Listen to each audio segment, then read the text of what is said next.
I'm so happy today to have Stephanie WINN here. Thank you for coming, Stephanie. You're a therapist, and I people know me might think this is funny because I don't want to say I'm anti-therapy, but I'm not like the biggest pro therapy guy. I'm kind of the Bill Maher mindset of like this may become like an industry now that's kind of large, and I don't know that everyone needs it, but that's a lot of the stuff I want to ask you about. So thank you for coming, and yeah. It's great to be here. Yeah. I'm also not the biggest fan of therapy. Okay. That's surprising. But yeah, I'm glad we can talk about this stuff. And Stephanie has made a fantastic documentary, No Way Back. Okay. Just making sure I get it right. You should definitely check it out. It's available on your website. Nowaybackfilm.com. Oh, there you go. Nice. Yeah, and you can use my promo code SomeTherapist for 20% off. Nice. Okay. Yeah, could we start actually, you want to talk about that for a little bit? Sure. So you're an associate producer on the film. When did you start kind of having this idea or like putting this together? Or Well, I can't take credit for that. The producers have been working on this for a long time, but I got involved last year. I had the honor of being brought in as one of several therapists featured in the film alongside 5 detransitioners, some medical experts, including endocrinologists, experts on relevant topics like suicide and journalism, and basically everything that's contributed to the gender crisis. So I'm very honored to be able to represent the film. And it's basically a medical ethics documentary from a compassionate perspective that starts with looking at the experience of 5 detransitioners, walking through their childhoods and what moment in their life it occurred to them that they might be trans, or that medical transition might be the solution to their problems, and then eventually how it all fell apart. And then we zoom out from there and look at how did we get here. And so that's where the therapists, doctors, journalists, researchers come in to examine the gender crisis and how so many vulnerable young people have ended up in this exact same position. So the film really takes a compassionate and nuanced perspective, and also warns of a tidal wave of detransitioners to come. Yeah, and that's something probably a lot of people don't think about because this is such a new thing, at least to me. But yeah, definitely check it out. Yeah, I'm just curious. Like, I think a lot of people listening might be like, finding it interesting that like there is therapy for this. I think it's interesting because I think it's probably needed. Like you said, there's going to be this cascade possibly of people coming up. But yeah, like it's just interesting that, I don't know, that this has become like an issue, and I'm glad that there's people like you offering help to people that There needs to be a lot more therapy for detransitioners, but unfortunately, we have the perfect storm, right? Just like our film highlights the perfect storm of factors that have led to the gender crisis, I think detransitioners are also experiencing sort of the perfect storm of, on the one hand, having a lot of trauma. Many of them had trauma before their whole trans identification. Many of them have medical trauma from going through these procedures. And then they have the trauma of feeling betrayed by people who should have protected them, including oftentimes their former therapists. And so we now have 11 detransitioner lawsuits in the US and Canada, so North America, as of the date of this recording. And some of those lawsuits specifically target mental health professionals. So while I do find honor in being able to be a therapist for the detransitioners who have come to me with their trust, the sad reality is that a lot of detransitioners have lost trust in the mental health profession, and that's why I'm right there with you, right? When you say you're not the biggest fan of therapy, it's like, yeah, I'm not either. Our field has made some serious missteps. Detransitioners, by all rights, shouldn't exist, right? If we were treating people properly and ethically in the medical and mental health profession, we wouldn't have a whole cohort of people that's saying, I was prescribed the wrong interventions for my psychiatric problems, and now I feel damaged by them. Yeah. Yeah, and it's just to me it just seems like there's a whole apparatus of the medical industry that just affirms people. And I don't know. It just seems out of control, but It's a big industry, and there are a lot of dollar signs attached to it. That's one of the reasons we have Jennifer Bullock in the field, or excuse me, in the film. We have Jennifer Bullock because she does investigative reporting on following the money behind this. Because it, like we were saying, it is, I'd imagine it's like a gigantic, or getting to be a gigantic industry. It's huge. Yeah, and it's driving up healthcare costs for everyone. Like, we all see our insurance premiums going up, right? We all have our frustrations with our insurance plans and with the wait times in the medical system, and that's just going to get exponentially worse when people are being given so-called treatments that they don't need. Many of them young people who have the potential to be perfectly healthy. And so the trans healthcare industry is a money-making machine, but it also creates all of these other problems. We call them iatrogenic problems, meaning that the origin of the problem was in the medical system. So people are having all kinds of problems that they never would have had. You know, young women in their 20s have menopause symptoms because of testosterone. People having chronic bladder and pelvic and urinary and genital pain. Pain from surgeries. People have developed addictions to pain pills, opiate addictions, because of the many surgeries and revisions they've had. We know that transgender medicalization causes increased risk of heart disease, heart attack, stroke, Alzheimer's, dementia, diabetes, osteoporosis, osteopenia, you name it.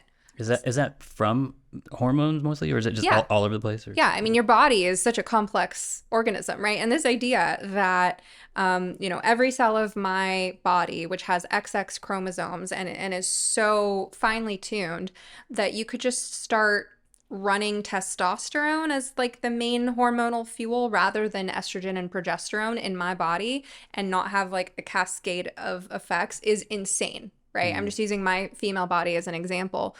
It's like there's this kind of glaze that goes over people's eyes when we talk about trans issues, or this fog, because we've been conditioned to think that there's this whole separate category of humans. There's not. Like, we're all still male or female at the end of the day. There's a lot of variance in our personalities and our preferences, but you're still talking about female bodies and male bodies being given the opposite sex's hormones, and those hormones have relationships with what happens in every cell of your body. They give orders, and yeah, absolutely, things go really haywire when you start messing around with it. Yeah, and I'm sure you've heard this question a million times, but I've just heard people immediately go, "Oh, it's all reversible," and it's not. Yeah. No, so puberty blockers are not reversible. They're described as being a pause button.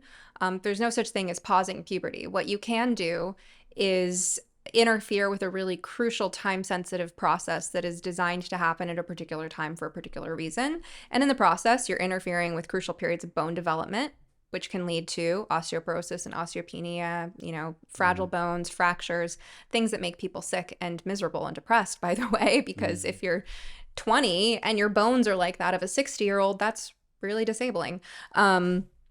So yeah, the bone stuff with puberty blockers, puberty blockers interfere with crucial periods of brain development, including the very same maturational processes in the brain that resolve gender dysphoria in childhood. Interesting. Okay. Yeah. So basically, now it's a social contagion, right? Now we have these huge numbers, 4,000% increase in the last 10 years, something like that.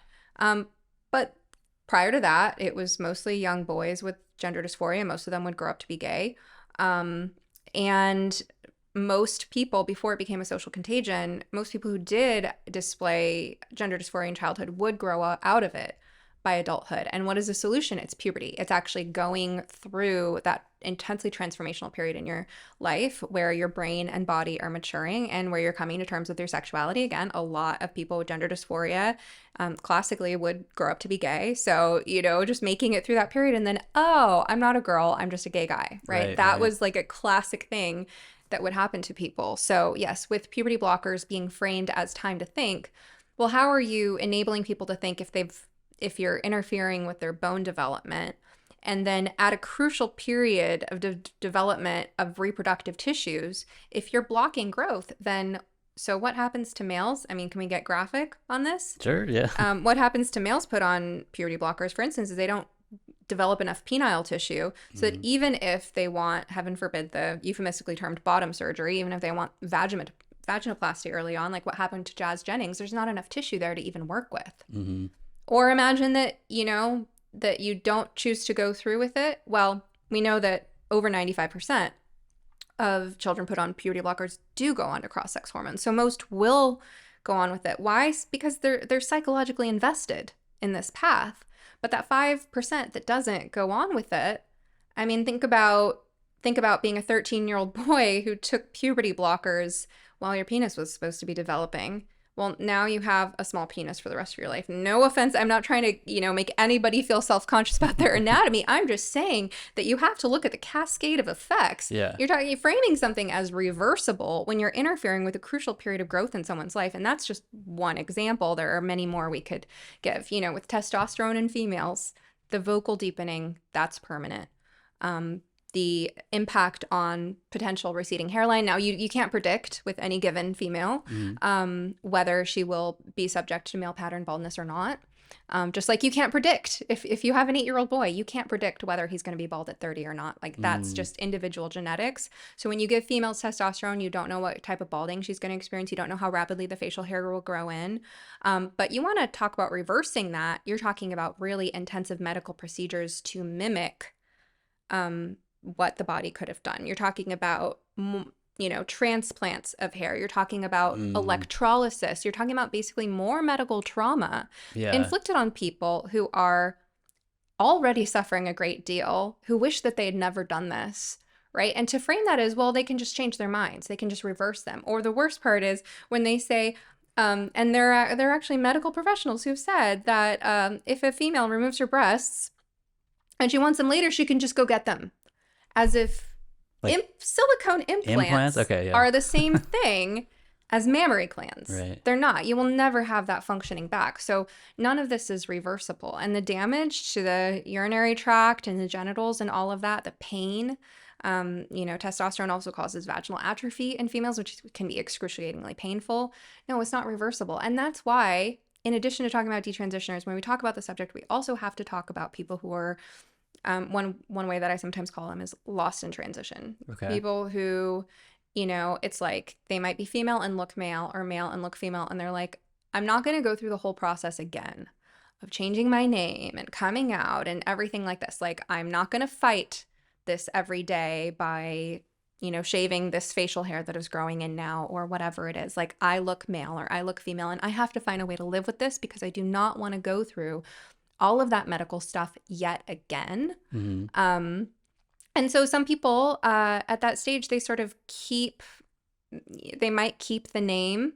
They might even let people continue calling them the pronouns from their trans identity, but they're just kind of in this lost in between space. And I really feel for these people. And the best outcomes I've heard they have to do with radical self-acceptance. But yeah, if someone has medicalized so that they appear to have the characteristics of the opposite sex and they want to detransition, it's either a path of radical self-acceptance or a path of even more intense medicalization. And either way, there's pain, trauma, and fear, and it all could have been avoided if they'd gotten the help that they actually needed, which my profession is too cowardly to provide right now, unfortunately. Yeah, I was going to ask you about a couple of things. Can you talk a little bit about I know Europe has kind of rejected a lot of medical boards have rejected a lot of the stuff recently. Yep. Can you talk about that for a second? Because I always forget. I know the UK, right? Yeah, the UK, Sweden, Finland. I actually forget. I think France. I would say I probably know the most about the UK, and I think the most recent thing I heard was that the BACP, I believe, British Association of Counselors and Psychotherapists, have defended therapists' rights to hold gender-critical views. Okay. And that's an important protection as far as my field is concerned. But yeah, I mean, all of these countries have reversed course. They've looked at the evidence. Any country or state like Florida that has done a systematic review of the evidence has found that all of the so-called evidence used to support so-called gender-affirming care is of low or very low quality, and that when it comes to long-term outcomes, we have an abundance of evidence that the long-term outcomes for this population are very poor. So Mm. after 7 to 10 years tends to be when people are suffering the most, psychologically and physically. So, where does that place us right now? It's 2023. If we look at 7 to 10 years, okay, so that's 2013 to 2016, right? That cohort of people who transitioned then are in a rough spot now. What about all the people who transed in 2020 and 2022? Like, we have that tidal wave coming. But we know that after 7 to 10 years, things get really rough. It's about 4 years on average, plus or minus, before most females tend to experience really painful vaginal symptoms after testosterone. We also know that after 4 years, 30% of people who were on cross-sex hormones prescriptions are no longer on those prescriptions.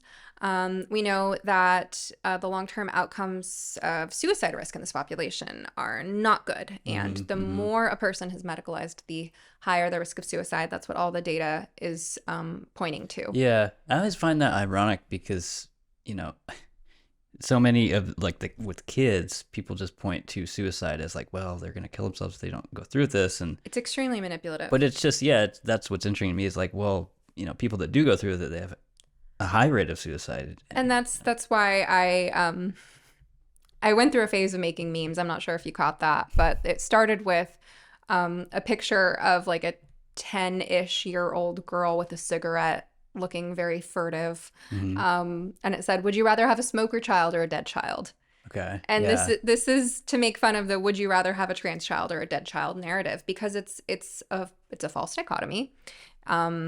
It's a made-up choice, and it's an extremely manipulative thing to say to parents. And it's often said by people who themselves have not been parents and don't know what that feels like to have that much love for a child.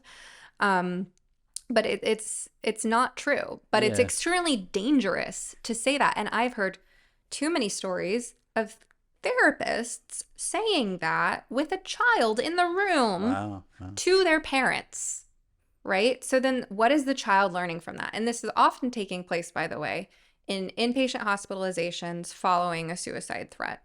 But it's happened in situations before that. So kids are getting groomed. I will use that word groomed from therapists, from the media, from their friends, TikTok, all of that, to believe not only that they're trans, but that as a trans person, they should feel suicidal, that this is proof of their transness, right? That they should feel so desperate for these interventions that they want, whether it be a binder or blockers or hormones or a surgery, whatever, affirmation, validation, their parents to use their pronouns, whatever it is that they think they need in order to be happy, that if they don't get that, they're going to feel suicidal. They are being told this over and over again. Then the mental health profession reinforces it. Then they do go to the hospital for suicidal ideation.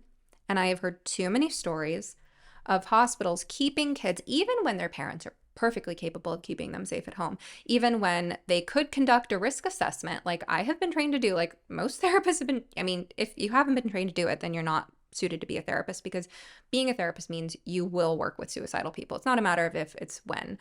So anyway, you're supposed to do a risk assessment and identify if this is a situation where the youth really needs to be in the hospital, or whether this is maybe passive suicidal ideation. Maybe they don't have any specific plan. Maybe there's no sense of urgency. Maybe they don't have access to means. Maybe their parents are perfectly capable of blocking their access to means, searching their rooms, locking up the sharps, keeping weapons in safes, taking the pills, all of that. Like, there are things that a family can do in conjunction with proper mental health support to keep their kids safe at home.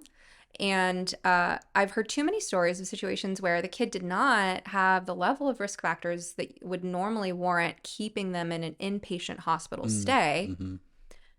But the hospital keeps them, and they make the whole damn thing about being trans. Right. They don't assess. Trap them in there and then affirm. Yeah, it's like, so this kid's been fighting with their parents over the name and pronouns and stuff, right? And the whole internet and all their friends are telling them your parents are these horrible transphobic bigots, which is like perfect timing for adolescence, just when you're ready to push your parents away. People are giving you this narrative, right? Nobody likes their parents. You threaten suicide, you go to the hospital, and now here's all these younger, cooler adults who aren't your parents, and they're like, oh, we're so sorry that your parents are so horrible and backwards, and we know that you're a boy, we're proud of you. So you're getting everything that you've been taught that you should want, right? And then And then the staff is like, we'll protect you. So, right. So they're getting in the rescuer complex, which is part of the drama triangle of victim, rescuer, and perpetrator. And then the parents come in for these family meetings in the hospital, and they make the whole meeting about the therapists and social workers and hospital staff in front of the kids, oftentimes trying to convince the parents that really what you need to do in order to get your kid out of the hospital and have them at home is agree to affirm. And so they back the parents into a corner, and then the kid is feeling so powerful, right? Which, like, you're 13, 14, 15, you're like, ooh, I like power. Adults are listening to me. They're making my parents do what I think my parents should do, right? And what does a kid learn? Next time I get into a conflict with my family, next time they don't want to give me something that I want, all I have to do is threaten suicide and go to the hospital again, right? And so when someone has that pattern where they are attention seeking, threatening self-harm, manipulating others with suicide threats and things like that, and repeatedly going to the hospital in that way, that can manifest, it can develop into borderline personality disorder. And borderline personality disorder is something that is by no means guaranteed early in life. You can prevent a person from developing it. Okay. There are risk factors, right? But what's happening is that the hospitals and the mental health system is basically colluding with these distressed, dysregulated, indoctrinated youth to increase the probability of their developing a personality disorder. Okay. Bringing out borderline traits, narcissistic traits, histrionic traits, antisocial traits, reinforcing those behaviors. Reinforcing learned helplessness in the sense that your happiness depends on an unattainable goal, which is becoming the opposite sex. Interesting, yeah. It's a mess. Our system is making people sicker. I'm glad you brought that up because what am I thinking of? There's a stat of like there's a high instance of borderline personality disorder with, what am I thinking of? A certain group? Just all trans people, or I don't even know that. Well, personality disorders in general are high in this population, and I know with autogynephilic males, the comorbidity rate with them and narcissistic personality disorder is really high. There are cases of youth that did receive a borderline personality diagnosis, and yet nobody in the medical system thought that would be contraindicated with transing them. Or there were also stories of kids who should have been diagnosed with borderline. And I mean, I don't recommend diagnosing youth with borderline because it's a personality disorder. It is stigmatizing. You don't want to put that label on a child, but it's also partly the narrative, right? You can diagnose in a young person, this is borderline, without sending them the message, you're going to be borderline forever, right? Okay. It can be, there is a way to talk about it that's encouraging because we're putting a label to what you're dealing with right now. And we're going to help you find the right treatment for it. Okay. What was that word too you said earlier? I'm just curious. I've never heard that where the medical system ends up hurting. Iatrogenic harm. Iatrogenic. Okay. That's interesting. Yeah, I've never heard that, and that makes a lot of sense with this stuff. And yeah, it's just so interesting to me how and I've heard this is kind of bullshit, but the whole Hippocratic Oath, like how those two things reconcile. Yeah, it's like we've become so accustomed to dealing with the abstract. I think partly because we're out of touch with nature, we're not working with our hands, we're not doing physical labor like our ancestors did. We can be on the internet at all times, really disconnected from our bodies, which, by the way, there's less brain activity in trans people in the regions of the brain associated with mind-body connectivity. Okay. So we're so out of touch with our bodies that and then you introduce all these abstract ideas and the social justice narratives, and you are not your body and you are not your sex and all of that. And so then this idea that psychological harm, however it's abstractly defined, is like somehow more real than physical harm creeps in. So sort of like the silence is violence and words are violence, but violence is not violence, right? That whole mentality. Well, I think that's part of it because that's what we're doing is we're sort of privileging the mind over the body as if they're at odds with each other. I personally believe that if something is damaging to your body, it can't be good for your mind. Now, I'm not saying there's not a case for doing something a little self-indulgent every now and then as like the lesser of evils, or as, you know, on like in the whole balance of things, maybe part of a balanced life.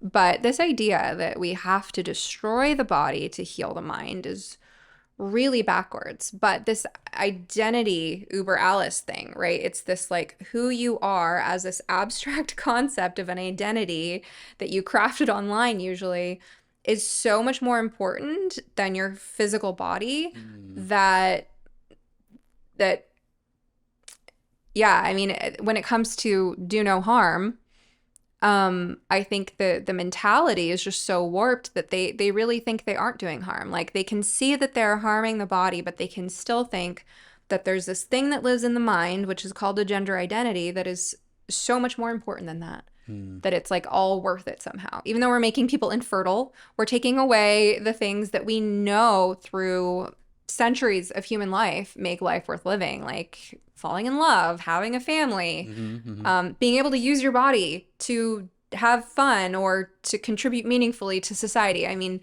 yeah, we're taking that away from people. It is, yeah. It's just insane to me that like, maybe I shouldn't use the word, but it's just interesting that like the whole concept of wanting to switch a gender or whatever is like, to me, inherently sexual. But like you're saying, it kind of ends up sometimes destroying sexual function. So it's like, is that really winning anything or accomplishing anything? I don't know. But I'm curious, like, because one of my questions on here was, like, with therapy and social media, like, does that drive that up? But I'm curious, like, also about how identity ties in with that. Because you were just talking about how people's online personas are kind of the highest priority now, even over your physical body. But yeah, I'm just curious, like, when did identity... Because I feel like I'm old enough now where I missed this whole identity thing. When I was growing up, it was like no labels, no nothing. Like, but at some point after I went to school, identity became kind of the central focus. And maybe that's because of technology and social media. I don't know. It just seems like that exploded at some point. And now, yeah, I guess your internet outward facing persona is like the number one priority for most people. Let me put it this way. We're living in really lonely times. Yeah. And that's the culprit for a lot of this. Like the rise in mental health problems and the seeking of therapy. Let's not forget what happened 3 years ago. Like we're still in it to a degree. I don't think we've fully come back from that. I mean, before the lockdowns of 2020, we were definitely spending more time online and less time with people, but that changed dramatically 3 years ago, and we have not recovered. And so, yeah, we're extremely lonely. And young people today are not spending as much time in person with their friends. They're not spending as much time on the phone with their friends. I mean, when I was a kid, we talked on the phone. We talked with our voices, right? Not texting. It's one thing I noticed with Gen Z, like they just do not want to take phone calls or make phone calls and stuff. And it's interesting to me that... Yeah. That they don't, I mean, I've seen groups of young people hanging out together and they're all on their phones. Yeah. Right? Right. I've seen that, yeah. So I think people are extremely lonely and disconnected, and that's driving up all kinds of mental problems. And then people are turning to therapy. And I think a good therapist needs to recognize what their place is and isn't in a person's life. Like, I've certainly had situations where I felt the most appropriate thing to do was terminate therapy because I felt someone was leaning on me too much for being like the sole source of empathy and connection in their life. It almost becomes, what am I thinking of? Codependent. Codependent, yeah. Yeah, and I mean, not to take away the one thing that a person has, but if loneliness and social isolation are contributing to a person's reasons for seeking therapy, you as a therapist, you don't say, great, I'll fill the void for you. That's not the mentality. Yeah. It's, I will help you figure out what's in the way. Create a social life. And what's in the way of socializing. And I mean, but I think part of the problem, part of what makes our job so difficult now is that the things that are getting in the way of social connection for people are cultural. Okay. So it's Right. like, if there are personality issues, shyness, social phobia, communication issues, um, past traumas getting in your way of socializing, therapy can help with that. Mm. If the way your entire society is structured is getting in the way of socializing, therapy can't so much help with that, Okay. right? But What do you mean by that? I mean, like, well, lockdowns, Oh, I right? see. But Okay. Yeah, I like, got you. this generation, I mean, we have a middle schooler in our house who does not have a phone, but reports that the middle schoolers are, on their breaks, all just like doing this, Mm-hmm. Mm-hmm. right? Like when I was in middle school, we actually had to deal with our social anxiety and interact with people during lunch and recess because that was all there was to do. Yeah. I can hardly imagine if there was the option to not have to confront social anxiety and just to sit there looking busy. Like, I probably wouldn't have had any friends in middle school, Yeah. Yeah. or it would have been all like online imaginary friendships. So, um, yeah, it's loneliness is the culprit. Mm-hmm. I think it's the number one culprit. Yeah, that makes sense. I was just thinking, yeah, so let me get into some of these questions of like, um, are we over therapying right now? And also, I always, again, this is like a Bill Maher thing. I've heard him talk about it, but like, I feel like you would agree with this of like, is the point of therapy to eventually have somebody like you were just saying to kind of cut them loose and be like, all right, now you're self-sufficient. You can kind of solve these problems on your own. Because I feel like there's a lot of people, I hear a lot of young people today just kind of like, you can do it forever and it's always good. And Yeah, I'm not a fan of the therapy forever thing. okay. And it's not to say I'm not willing to work with people long term. I've done some great work with people long term. And sometimes it does take years to get to certain For some deep trauma. layers. Yeah. Yeah. Or for a person to feel comfortable enough to access certain parts of themselves. But this mentality, everyone should always have a therapist. Yeah. Is like, I hear that all the time. no, I mean, everyone should always have a close friend. Yeah. And so, like, again, I'm looking at loneliness as the culprit here, because if I'm doing my job right, my client doesn't want to stay in therapy long term either. Why? Because they're looking at how many hours they have in a week, and they're like, well, I could talk to Stephanie, or I could go on a date with my husband. I could talk to Stephanie, or I could go play tennis with my friends. I could talk to Stephanie, or I could go to a dance class. I mean, like, Right. and I want them to get to that point where, like, I don't really need to talk to Stephanie. I have better things to do with my time and people I love. You can actually socialize in a healthy way. So, and for some people, that point is only a few months of therapy away. And for some people, it's years away.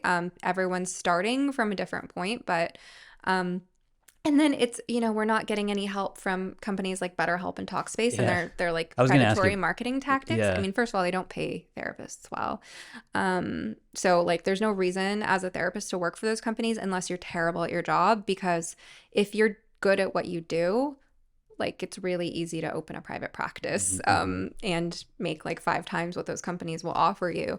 But they market to people who want someone they can just text anytime. And like talk to your therapist anytime. And that's not therapy. Therapy is a framework. Like there are therapists who will talk about the importance of sticking to the frame. It's like we have our weekly hour, or I see a lot of people bi-weekly. So every 2 weeks, every now and then I'll see someone multiple times a week, like during acute trauma bleeding phases of therapy. But we have our allotted time. And it has a starting and an ending point. And whatever comes up during the week, that's your time for it to come up. And like, there's just a lot that goes wrong when you take the structure away and when you lower the kind of investment and the commitment to the process. So it's kind of like this like instant gratification. We're used to just like being able to do anything on a whim at the touch of the button. Oh, it's 9:00 at night. What I feel like eating Thai food. Okay, I'm gonna order it now. Or like, and I'm not saying that I don't do those things too. I'm, frequently like, oh, I need that thing. Oh, I don't want to go to the store. Just place an Amazon order, done. Like, I'm not saying that I'm not grateful for those technologies, but applying that mentality of instant gratification and not having to plan ahead and not having to like reflect deeply and organize your life isn't therapeutic. I was going to ask you, what do you call that? Because you were saying, when you just chat or text with BetterHelp, that's not therapy. Like, what is that? Like, what would I you? don't know. I mean, is it a coach? Is there the perception that this person is your best friend who like you're paying to be your friend? Yeah, Like, yeah, what is that? yeah. It's interesting because that, and I was also going to say, because I have said that myself of people that are like, everyone needs therapy, and what I've told people is like, I have good friends that I trust that I can talk to, and I feel I can tell them anything, and but people always push back on that. Well, they're not a third party. You need somebody independent, that kind of thing. I don't know. So I think the fact that you have people you can tell anything to is really good. And I've had clients who have great social lives. I would say most people I work with are struggling with loneliness or disconnection on some level. But oftentimes, I would say like a very common theme that people bring to me is that they're looking for help figuring out how to express something to someone important in their life. Interesting. You Okay. know, whether it's their spouse or their coworker or their friends. Um, I mean, I've had people talking to me about their best friends because maybe they have a different vision for their wedding than their best friend has for their wedding. You know, like, Mm-hmm. but they're looking for how they're working through that fear of expressing themselves, and Interesting. they need that third party help to work through the fear of expressing themselves in order to feel ready to communicate Mm-hmm. and strengthen their skills. And sometimes there's something in the way of expressing themselves that stems from their relationships with their parents. You know, if someone was always the people pleaser, let's say had a really explosive parent and they were walking on eggshells, then that same person is going to have a hard time expressing themselves to their friend or spouse, even if that person isn't like that, right? Mm-hmm. So that's where therapy comes in. But that doesn't mean that therapy should take the place of friendship. And do you need third party support? Absolutely. There are times when I can really see, yes, I'm glad this person is coming to see me because everyone in their life has some kind of agenda for them, Right. and Right. Yeah. they're in a delicate phase of unfolding something in them that really needs its own neutral space where they're not like, is this person telling me what's really true about me, or are they telling me like what they need me to be? Mm-hmm. You know, like that does come up. But if you're having people tell you that you need therapy and you don't feel like you need therapy, by the way, I perceive that as an insult, and I think a lot of people do. This whole like you need therapy thing. Mm-hmm. Like, and it's not always intended that way, but I whenever someone comes to me for therapy because someone in their life told them they needed it and they're ambivalent about it, that's our first order of business, is resolving their ambivalence. Because I'm like, I have no interest in holding you here if you Right. don't want Right. to be They here. have Like, to. I'm not your jailer, I'm not your Yeah. judge. Like, do you think you need to be They here? they want to Or have to be. They should want to be there. That's what I'm saying. yeah. Yeah. Yeah. Cool. Well, yeah, that's interesting. I'm. These are all just natural questions I've had over like the course of my life. So I'm glad you're. Can we talk about? I almost was getting transitioned just a second ago, but a little bit about ADHD and Adderall, Mm. and also I guess I always confused ADHD and the other one. You're thinking of ADD, but it's ADD. not. It's all It's ADHD all the same. now. Okay. Yeah, it was ADD in the DSM-4. It was one or the other, ADD or ADHD. DSM-5, the current manual, is just ADHD, either predominantly inattentive type, predominantly hyperactive type, or combined type. Okay. Yeah, what about them? I don't know. I just see it as there's a lot of things I see about it. I know a lot of people who say they've been diagnosed with it, and I believe them. But then I know a lot of people who sort of abuse that to get Adderall, or it doesn't even have to be ADHD. Other problems, I guess, maybe to get prescriptions. But I'm also curious, like I hear this a lot now of just everyone has environmental ADHD. I feel like I've gotten worse with that, but I'm constantly double screening. I'm on my phone a lot. So I'm just curious, like, has it really exploded, or is that just like a technology problem, or I don't know. For me, the jury is out on all of that. Like, there's so many different ways to look at it, and I've looked at it from every possible way. I've done an episode on this with Ryan Wexelblatt, the ADHD dude, who Okay. has his perspective. I don't necessarily agree with everything he says, but he's also spent more time studying it than me. I went through a phase of where I got a diagnosis, and I like went down the rabbit hole, which if you're looking at things in terms of ADHD, that's my hyper focus, right? But you can also not look at things in terms of ADHD and just be like, Stephanie, someone with a curious intellect who goes through phases of being really interested in a given subject and then moves on to a different subject, you know? But I went through a phase of like researching it a lot, and the trippy thing about ADHD is if you put on that pair of glasses where you look at the world through ADHD, you can see it anywhere. And if you take them off, you don't, right? So, and I think there are matters of degree, but let's look at it this way though. When we talk about ADHD, we're talking about difficulty with executive functioning. That's something that executive functioning refers to a set of skills that all of our brains perform, some with more difficulty or ease than others. Okay. It develops and matures earlier in the 20s for females, later in the 20s for males. Also earlier for people without ADHD, later for people with ADHD. Now, I'm not saying there aren't people with serious executive functioning deficits where the label of ADHD tends to be really useful.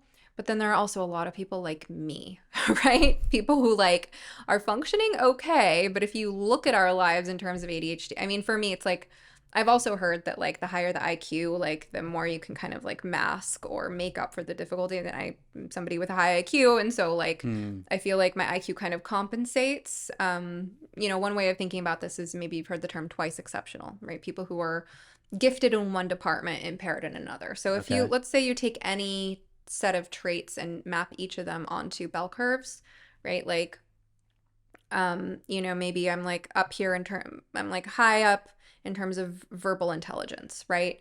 But then if you look at emotion regulation, I'm actually like not that great at it naturally. I have to really work at it. Yeah.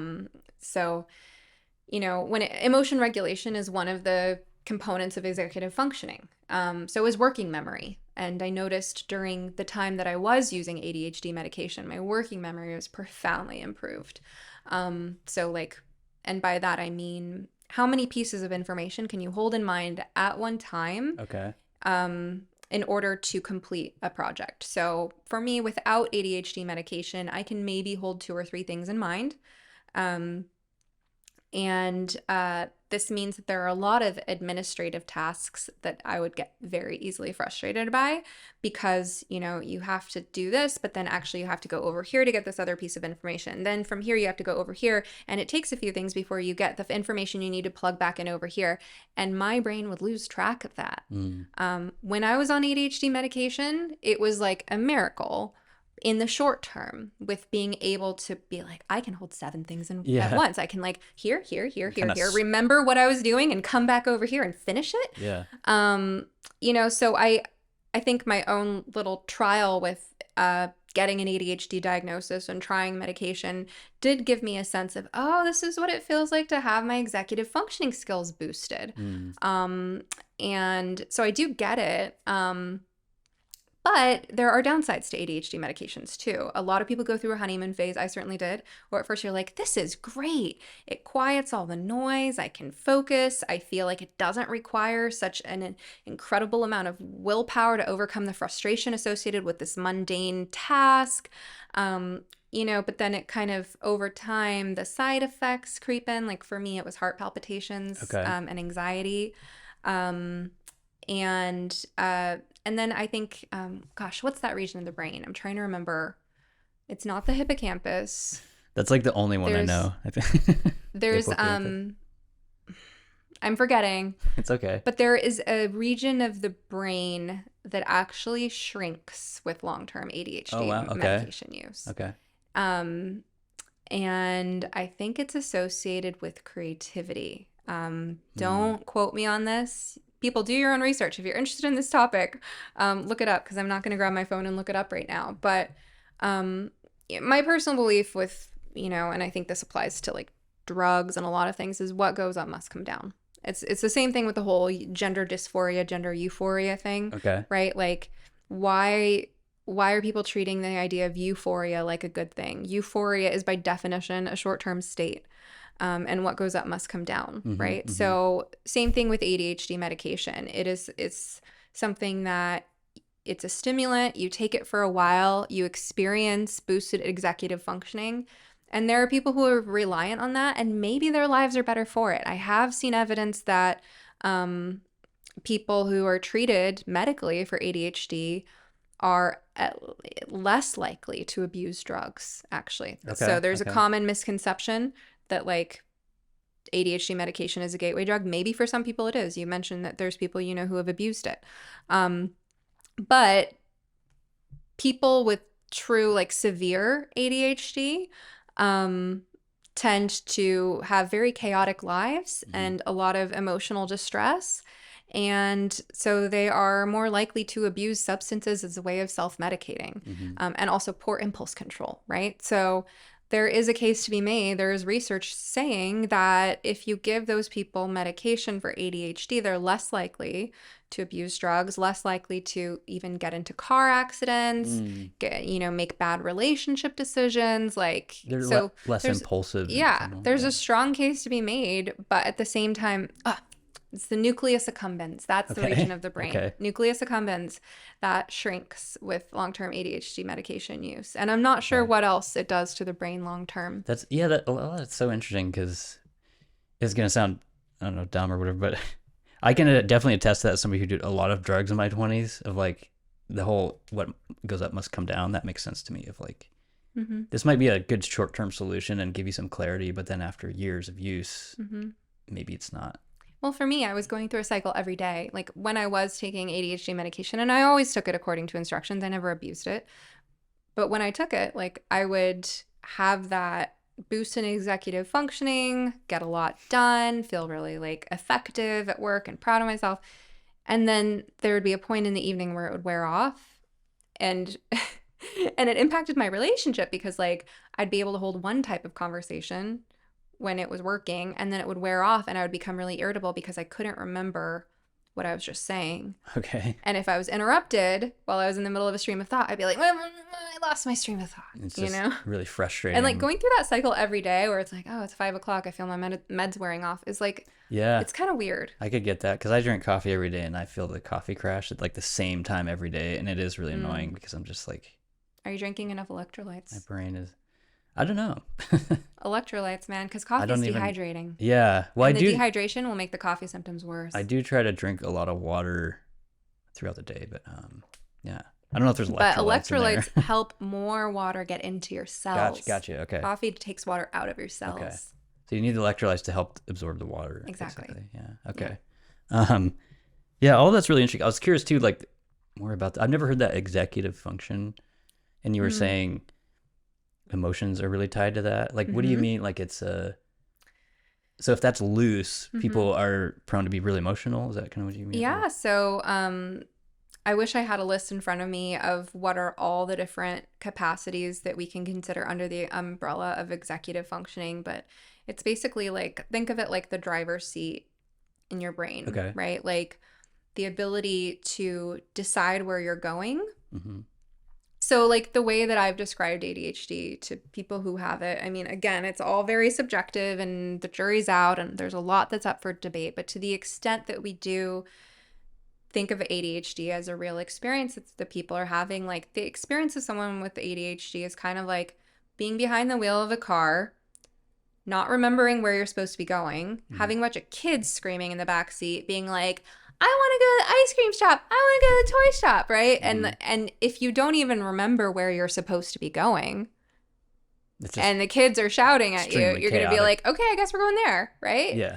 So, and so if we think about treating ADHD, bolstering executive functioning, let's say through a combination of coaching and various tools and let's say medication, or the nutritional path or exercise, or you could listen to Huberman Lab and like learn about how ice baths bolster your dopamine levels, right? Like you can tweak your brain naturally. And I don't mean tweak in the drug sense. I mean, you can naturally make some adjustments to your brain chemistry to help you with this. I think Huberman Lab is actually a great resource for just like overall learning how your brain works. But what was I going to say? It's okay. So, no, I'm going somewhere with this though, right? So, like, the driver's seat is, it's the ability to know you're in the driver's seat, remember where you're going, figure out how to get there, address any problems that come up along the way, tune out distractions, pay attention to the things you need to pay attention to.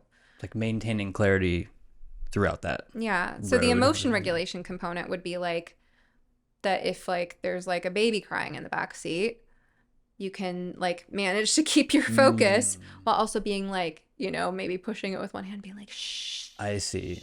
Yeah. You don't get so enveloped in emoting with that child or whatever's going on that you're just lost in that. Is that I think it's also too like emotion regulation is partly about knowing how you want to feel and not like necessarily repressing your emotions, but noticing that if something is causing you distress, that there's something you can do about it. Sometimes it's as simple as like recognizing your own cues. Like I talked about that crying baby, like, are you hungry? Are you tired? What do you need to do to take care and just regulate your physiology? But then also emotionally, do you need closeness? Do you need space? Do you need to talk? Do you need to run? Like just being able to recognize and respond to what's coming up. Interesting. Yeah. I'm sorry I'm peppering you all these impromptu questions. I always just think of questions as we're talking, but I'm glad I'm the same way. Brought up exercise because I was thinking about that before. I should have added it to my list, but in 2015, my dad had a heart attack and I was smoking like a pack of cigarettes a day. But anyway, I had this realization that like my dad, a super healthy guy, has worked out his whole life. And I was just like, I should start working out because like we both have the same kind of body type. And anyway, I've been working out every day since 2015. And I tell people this all the time. It changed my health dramatically for the better. And I just had less anxiety. I feel good most of the day. And so I'm just curious. I was going to ask you about that and just kind of like if that comes up with patients or just in general with your work of like kind of telling people the strength of that and like how that can help people. And I know it's a component of. Yeah, I mean, if therapy were as simple as just like telling people what to do, then like there would be no need for therapy because there's the internet and books, right? Like to tell you how to live a healthy lifestyle. Yeah. But I do think it is a responsibility of therapists to at least assess how well your clients are taking care of themselves on a physical level. Like, and I've said to people, like, if I was sleeping according to your sleep schedule and eating what you eat, like if I was living your lifestyle, I would feel just as bad as you feel. Like there's no like magic to this. Like you have to take care of yourself, right? Like sleep is the foundation, hydration, nutrition, exercise. Those are things we all need, right? As well as, time outside, time with loved ones, things like that. But easier said than done for some people. So sometimes the role of the therapist is to identify what's in the way of someone taking care of themselves in those ways. And sometimes that means we move very slowly, because someone who's like deeply depressed and maybe has like never had a healthy relationship with their body, like someone who was like, maybe an emotional eater as a kid or where like junk food was their way of soothing as a kid. And then like, 30 years later, right, they're still coping with that. Like, you're not just like, well, you need to join a gym, like it's not that simple. Like you have to do deep work with like the underlying programming around exercise being such a miserable thing. That's what they've spent 30 years telling themselves that, right? Or like the mentality that this is another common difference I see between people who are generally healthy and people who are generally unhealthy. People who are generally healthy have foods that they like that are fairly nutritious.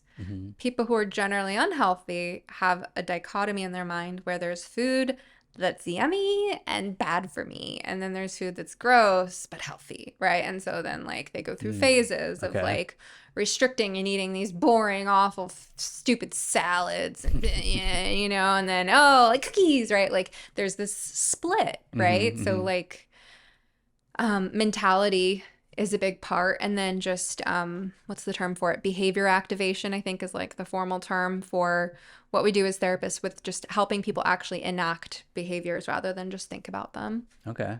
Yeah.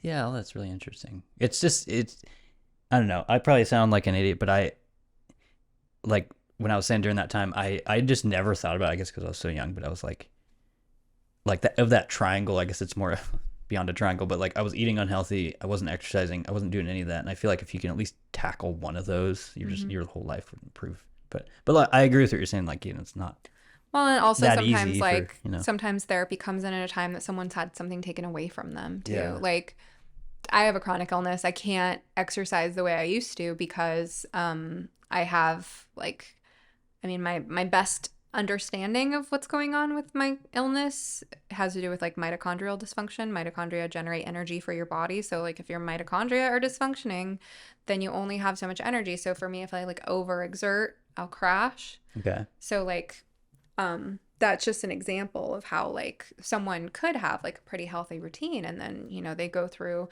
injury or illness or loss or something like that. And then therapy is about like adjusting to no longer having your old coping tools anymore. For sure. Yeah. And that's something I actually worry about all the time because like I said, I do the same routine every day and I'm always like, if I can't do this, I'm going to be, but yeah. A lot of people get in that situation and, you have to kind of change your routine. Yeah. Have a bigger toolkit. Yeah. Okay. I'm going to move on to some of these other questions. I don't want to say I know a lot of lawyers, but I know a few lawyers and they always tell me there's a big difference now with being able to try cases virtually. And I'm just curious, like with therapy, is that challenging to doing in person versus digital? Would you like to see that improved? I've personally gotten so used to it. Mm-hmm. And I partly enjoy the benefits of working from home, like the fact that I don't have to wear shoes and the fact that I don't have to commute and or I don't pay rent for an office. Like, I think the advantages have...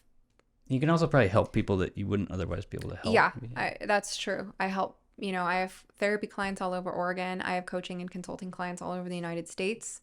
But I did recently read an article, and I can't remember the details of it, but that Zoom calls do not have the same impact on the brain. Mm-hmm. And this wasn't specifically about therapy. This was just about how our brain processes social and emotional information. Yeah. I mean, for one thing, the eye contact's not the same. Like, I remember at the start of the pandemic when we were all starting to work online, I remember noticing that it didn't feel like I was truly making eye contact with people when I was staring at the screen.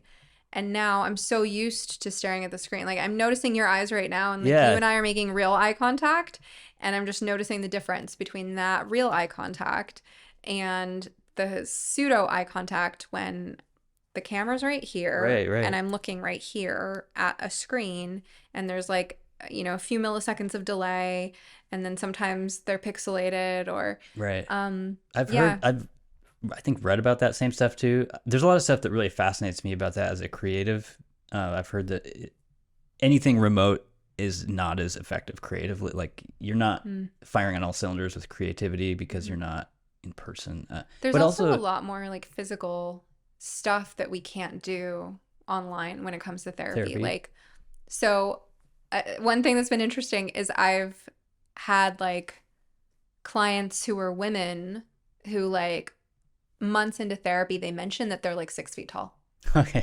And I'm like, that makes sense. There's no way I would have not noticed that. Never, if I'd met you in an office. Right. And how does knowing that influence my sense of how this person moves through the world? What is it like to be a 6 foot tall woman? Right. Changes your whole same thing with, a person's relationship with their bodies. I've had women with body image issues, and it's really interesting because I cannot see their bodies. Mm-hmm. So it's entirely subjective, right? And when she's telling me about how she feels about her body, I don't know if she's like 2 pounds overweight or like 50 pounds overweight, like it's entirely subjective, which is like, it's in a way it's good that I don't see that because we're working exclusively with how her own mind is thinking about it. But that's just a little bit about body image. There are other dynamics too. Body language. I can't see as much body language. And when I work with couples or families, I can't do work that involves how people are positioned, right? So they basically have to position themselves however it's convenient in the layout of their home so that they can both see me. Okay.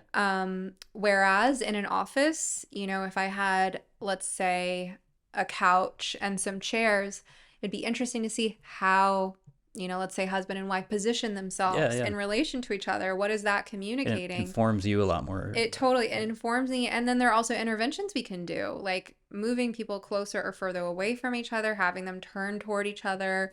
Um, I mean, I used to do really creative stuff. Like I mean, this is going to sound really goofy, but I had Play-Doh in my office that I like added essential oils to. So like the purple Play-Doh was like lavender and the blue was mint. And Okay. so it was like a fidget that people could like, and it was kind of a sensory thing Yeah, and no, calming.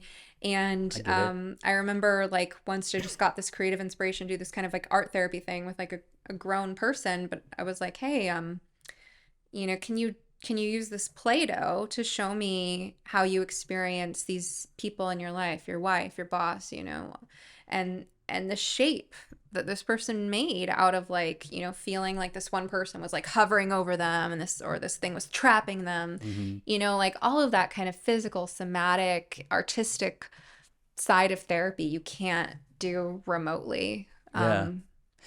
I thought the Zoom thing was interesting too because I probably was looking at the same thing you were, but they were saying that people don't act, and I do this too when I'm on Zoom. People don't actually look at their other person's eye line; they end up looking at themselves a lot more, Yeah. which is just weird. It's weird because I don't know, coming from working in TV for so long, I look at that stuff as what we call a two box when there's like two boxes with a person in each thing, and it's just so very different for me with human communications. Like that's not how would prefer to interact with people because it's just they're so separate and like weird. But anyway, Yeah, I mean, I had a client with a body image issue who, once we switched to online during the pandemic, refused to get on a video call because they turn the didn't want to camera see on. themselves. Yeah, I mean, we should have just figured out how to hide turn that off or part. But like, you know, so I ended up doing phone, which I questioned in retrospect, like, should I have pushed a little bit more? Because I felt like I lost some valuable information when I stopped seeing that person, their face, their environment. That's another thing, that's another double-edged sword. You see a person's home environment or work environment. I mean, granted, you might be only seeing a tiny little bit of little it. window. Yeah, Yeah, but like, but that can help you as it's well. also information. Yeah. Yeah. I mean, are you seeing chaos or order? Like, what are you taking in? Mm-hmm. That's, there's also like a casualness to it. Yeah, it doesn't feel as serious, kind of thing. Is that what you mean? Or Yeah. I mean, the ritual of coming to therapy is kind of its own thing too, right? Like, right. people used to have to drive, check in. There's always that jokes about the couch. I would make people tea. That's something that I have not made a therapy client tea in 3 years, you know? You Like, can't do all that kind of yeah. physical stuff. Yeah, that is interesting. Yeah. Let me move on here. Can we talk about how you got here to the Northwest? Are you a native? My Northwest story. Yeah. Yeah, I arrived right before I turned 30. Okay. I think I was from California and didn't really want to settle down in the Bay Area. I'd lived in the Bay Area for like 4 years before and just never really felt at home there. And I had felt at home living in Santa Cruz, California, but I think I realized it was just a little too small. And it's the sort of place, I mean, I've also lived in Hawaii. Like Santa Cruz and Hawaii are both places like anyone would want to live. And I hear that Santa Cruz is crazy expensive now. So as much as I loved the life that I had there, at a certain point in my 20s, there was sort of Portland and New Mexico had always been like two of my favorite parts of the country that I'd thought about settling down in. And why was that? The environment and all the greenery and stuff. Yeah, and the culture too at the time. I think I was charmed by the culture more. Like I think I've been disillusioned since then. I think my first couple of years in Portland, I was just really enjoying all the Portlandish things around, getting out and about and going to food carts and just weird little things that happen on the streets of Portland. And Yeah. but I'm not sure how much it's that the city has changed and how much that I've changed. Totally. Yeah. You know? I can totally identify with that. Because, yeah, I feel like it used to be more quirky and stuff and have more character and even, I don't know, maybe diversity in a different way. I'm not talking skin color, but just, I don't know, more embracing more viewpoints maybe. But well, and there was like maybe like an unseriousness to the quirkiness where it's like we know we're the weirdos and we have our place in the ecosystem of life. It was like, you know, the whole keep Portland weird thing. Some people took it too seriously from the beginning though. Like the people who, okay, classic example, people who, many of whom themselves are not from here, but at whatever point they settled here, they then felt like this was their place. And then whoever came here after them, they were like, go back home. Like I got that. I remember one time visiting Portland when I was in the process of planning to move to Portland. Like a housemate of a friend she was originally from, I don't know, Chicago or something. And she was like, great, you can take what you've learned here back to your own community. As in like, get the fuck out, Californian was like the vibe, you know? Yeah. So I think there were people who took it too seriously all along without realizing that like, I am not your enemy. Like you know, the cost of living is going up for everyone everywhere. And as much as you want to turn towards people like me coming from California, like I'm being priced out of my own state where I come from, you know, like we're all in this together. But, so as much as there were people who took it too seriously from the beginning, I think maybe there was also more of an ethos of like, we know we're the fringe and we delight in being the fringe, and like the fringe is part of the whole, and like the rest can't exist without the fringe and the fringe can't exist without the rest. Like, you know, it's kind of like, are you familiar with the work of Brett Weinstein and Heather Heying? Yeah. Okay. So, you know, their whole like philosophy on like let's say the place of liberalism and conservatism in a culture, not in our particular culture, what those words mean to us, but that when a culture has established some ways of working that work well for it, it's good to have a more conservative mentality that protects what's already working. But when times are changing, systems are breaking down, like the needs of a community are shifting, that's when you need to push things forward. You need the liberals to branch out and try new ways of being. But life requires a balance between the two, right? So I think it felt like Portland was in this like weird little harmony with the rest of the United States where we're like, we know we're weird. We know we're like pushing the edges of what can be done. And ultimately, like the rest of the culture will absorb out of all the things we experiment with. They'll take the ones that work for them, and then we can keep experimenting with the rest. And you know, like that maybe was a mentality. And now it's like there's such this like serious righteousness, you know? Yeah.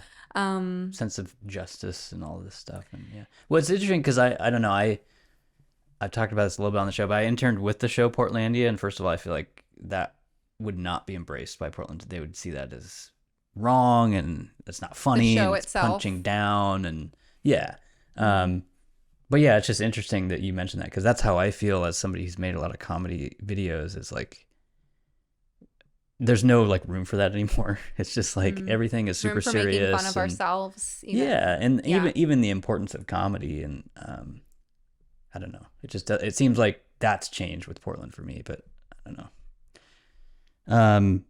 But yeah, that's cool.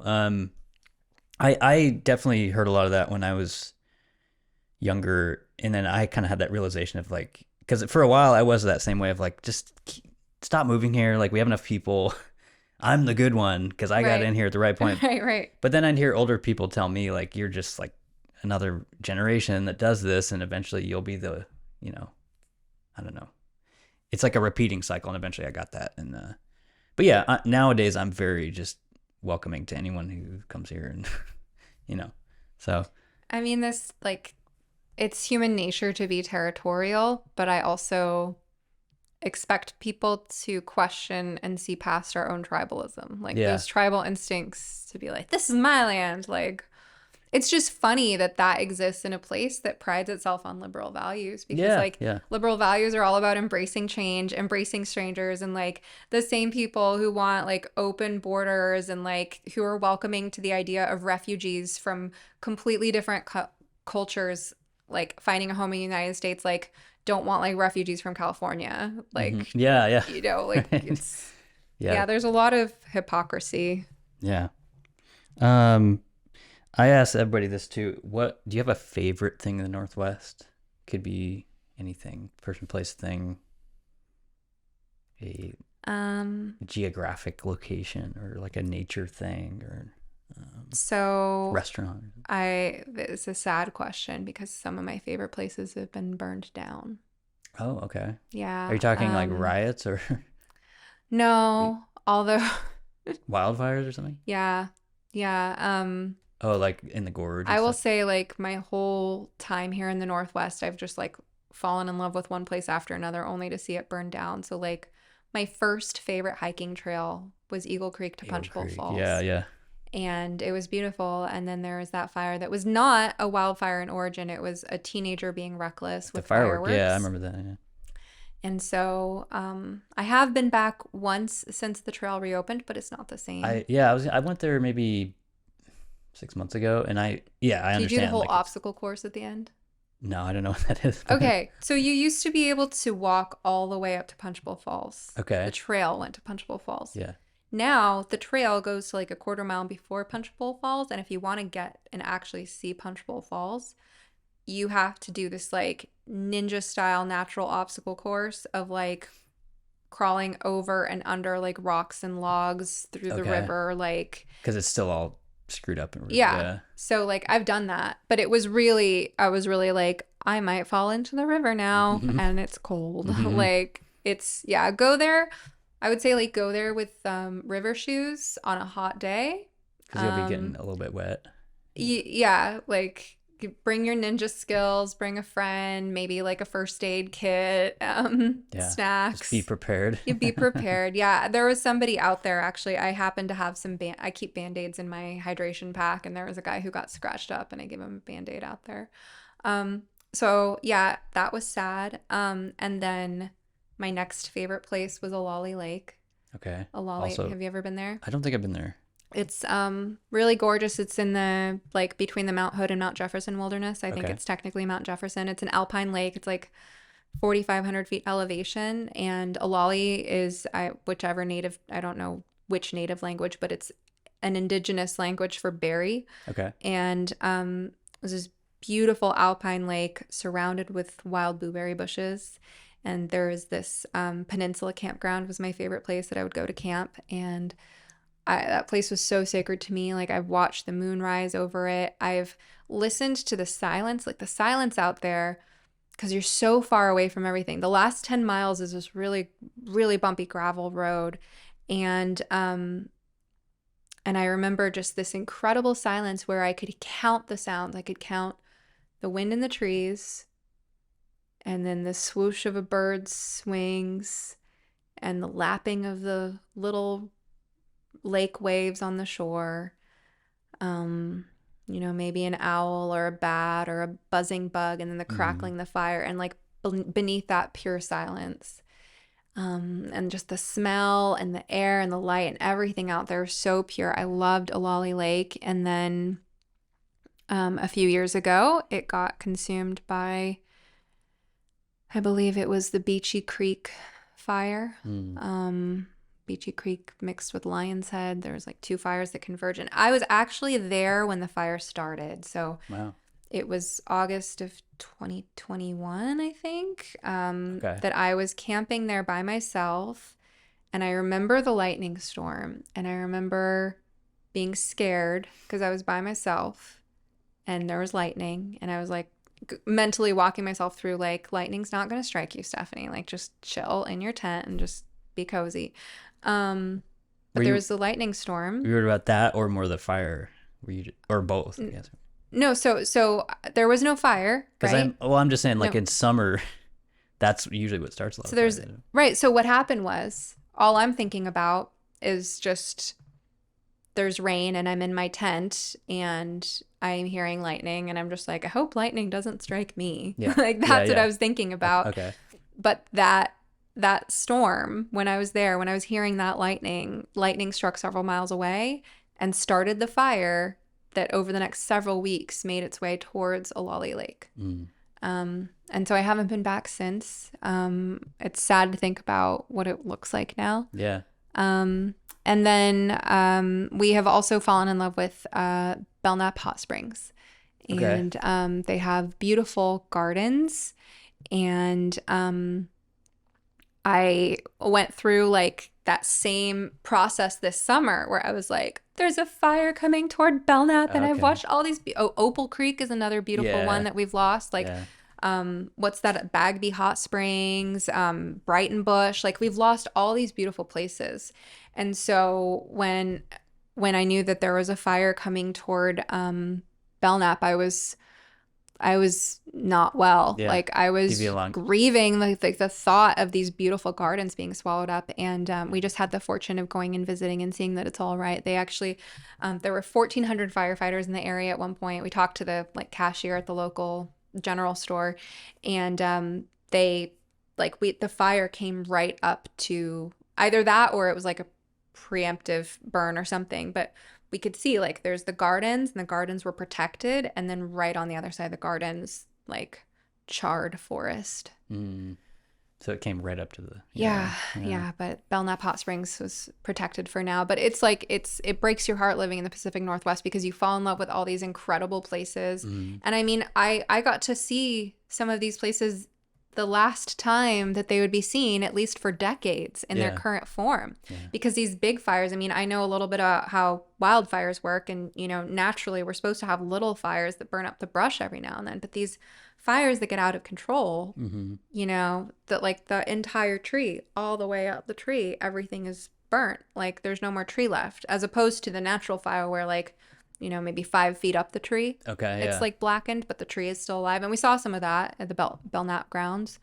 But it's not But like totally decimated, and it takes decades. I mean, when you've seen a forest decimated where it's just stark, just dead. I've definitely trunks seen it and, where like, everything's black and it's just...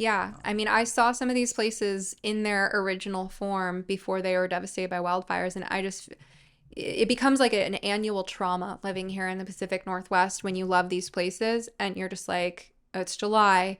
Oh, there's that smoke in the air again. Like, which places that I love are never going to be the same again. Yeah. Yeah. Yeah. It is a wildfire season and all that. This is a totally wacky question, but I asked this to some people. Do you believe in Bigfoot up here or anywhere? I do not believe in Bigfoot. Okay. However, my fiance will be very glad that you asked that question, Yeah. because he loves Bigfoot, and I get him like Bigfoot socks and Bigfoot mugs. And Okay, things. that's cool. I'm not even really like a believer. I just think it's entertaining to like think about sometimes, but maybe that's a waste of time. What's your least favorite thing in the Pacific Northwest or about the Pacific Northwest? I mean, My least favorite. I've thing. done entire podcasts about this, but just ragging, just Trashing, hating. yeah. I don't know if I had to choose between how depressing the winters are and the fact that like we're kind of in it now with this daylight. November is, it's a depressing time, but like, I mean, part of my experience of living in the Pacific Northwest is you have, like, for me, I don't know about you, I have to build it into my budget and my like annual planning to get away Gotcha, to the okay. tropics in the winter, or like my mental health by the time New Year's hits, like, not good. Yeah. I don't know if that's snowbirding or whatever you call that, but you gotta have to do that once a year or whatever. Yeah. I mean, it's the darkness just as much as it's like Okay. the rain and the cold. It's how dark and gloomy it is. But that, or I think the culture is pretty devastating now. Like, Yeah. just the way that wokeness it's destroyed our downtown. It's made our schools unsafe for children. Yeah. I mean, the homeless camps everywhere, the people dying in the streets of fentanyl overdoses, and like liberals pretending that this is cool. Yeah. I talk about it a lot in here because people bring this up, and I always say I'm just like, people get numb to it because you just wake up and see it every day, and But yeah, it is very defeating, and it's very different from the Portland that I kind of grew up with. I guess I didn't really grow up with it, but in my younger days. But yeah, I totally get it. This is a. Before I ask this, I've been asking this really dumb question that might be perceived as tribal, but it's food related. But anyway, before I ask that and we close it out, is there anything you want to talk about before we wrap it up? No, we've covered plenty of ground. What is your tribal food question? Okay. I just bring that up because we were talking about tribalism earlier, and it is, you could perceive it that way, but I've been asking people when it comes to peanut butter, are you crunchy or smooth? I'm crunchy, but I'm really not that serious about it. That's cool though, because you're the first one to join me on Team Really? Crunchy. Yeah. Well, I guess technically maybe second. I had Kristen in here from Rational in Portland last week, and she was saying she could be. She kind of waffled between. She's like, I'll eat it, but it's. But anyway, I'm like a pretty devoted crunchy person. And anyway, I don't know. I'm fascinated by people that choose one. Like I said, it is kind of tribal, but Yeah, I really don't care whether people want pineapple on their pizza or not. Okay, yeah. Like, I don't want it on mine, but I will not judge you if you want it That's on another, yours. hot take kind of thing. But anyway, yeah, thank you so much for coming. My pleasure. Yeah. Thanks for having me. We'll have to do this again.